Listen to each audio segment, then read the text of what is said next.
علیکم فرینڈس، کیسے ہیں آپ سب؟ امید ہے کہ بالکل ٹھیک ٹھاک ہوں گے، خیریت سے ہوں گے، خوش باش ہوں گے۔ تو جی welcome to my YouTube channel.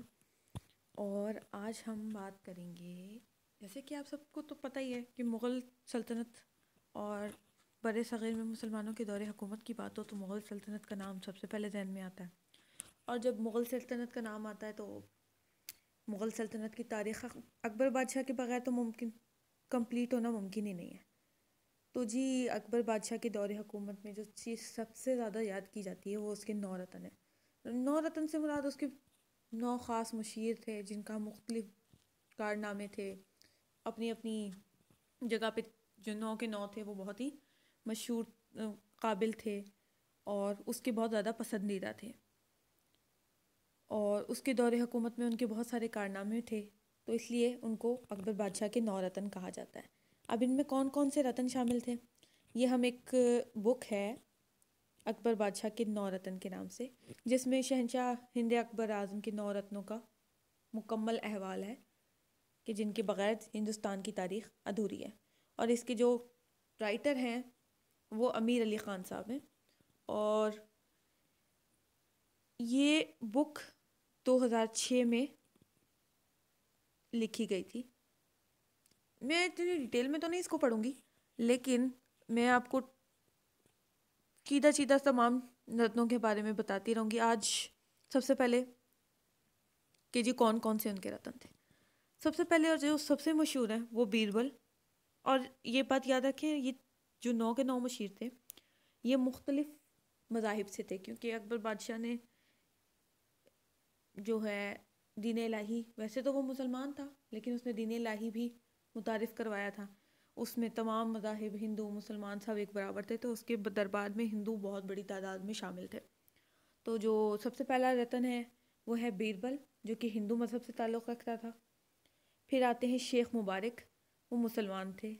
شیخ فیضی، یہ شیخ فیضی جو ہیں وہ شیخ مبارک کے بیٹے بھی تھے اور یہ بھی مسلمان تھے۔ عبد الفضل، یہ بھی مسلمان تھے۔ ملا عبد القادر بدھیوانی، یہ بھی مسلمان تھے۔ راجہ ٹوڈرمل، یہ ہندو تھے۔ عبد الرحیم خان خانہ، یہ مسلمان تھے، اور ان کے متعلق یہ خیال بھی کیا جاتا ہے کہ یہ اکبر بادشاہ کے اتالیق یعنی کہ اس کے استاد بھی تھے۔ مہاراجہ مان سنگھ، یہ سکھ تھے، اور تان سین، یہ بھی مسلمان تھے۔ تان سین بیسیکلی گائک تھے۔ تو آج جن کے بارے میں ہم سب سے پہلے پڑھیں گے وہ راجہ بیربل ہیں۔ راجہ بیربل ہندو برہمن اس عقیدے سے تعلق رکھتے تھے، شاعر بھی تھے۔ اکبر اعظم بادشاہ کے دستے راست درباری تھے۔ اکبر اعظم بادشاہ بیربل کی مزاح لطف بیانی سے طبیعت کو محفوظ کرتا تھا، یعنی کہ اس کی باتیں اتنی مزے کی ہوتی تھیں کہ بادشاہ کو مزہ آتا تھا اس کی صحبت میں۔ بیربل اکبر اعظم کے درباریوں میں سے بڑی اہمیت کا حامل درباری تھا۔ کہا جاتا ہے کہ اکبر دیوان کے علاوہ اپنے حرم میں بھی اس کو اپنی فارغ وقت میں، اپنے آرام کے وقت میں اس کو اپنے حرم میں بھی بلا لیا کرتا تھا۔ اکبر اعظم کے ساتھ اس کے درباری مراسم کے علاوہ دوستانہ تعلقات بھی تھے۔ بیربل جنگی مہمات کے دوران مارا گیا تھا۔ راجہ بیربل سیف القلم تھا۔ اکبری دین الہی شاہی کا خلیفہ تھا، یعنی میں نے جیسے بتایا پہلے کہ اکبر نے دین الہی ایجاد کیا تھا تو اس کا خلیفہ یہ بھی تھا، اور بیربل اکبر اعظم کے ساتھ پورے تن من دھن کے ساتھ اس کے ساتھ مخلص تھا۔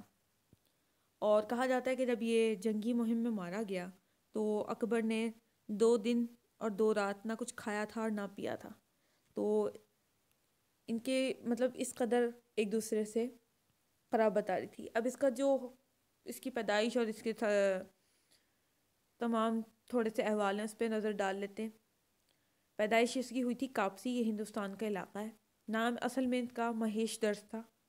خطاب یعنی کہ جو اکبر نے اس کو مختلف خطابات دیے تھے وہ کبرائے بیربل ملک الشورا۔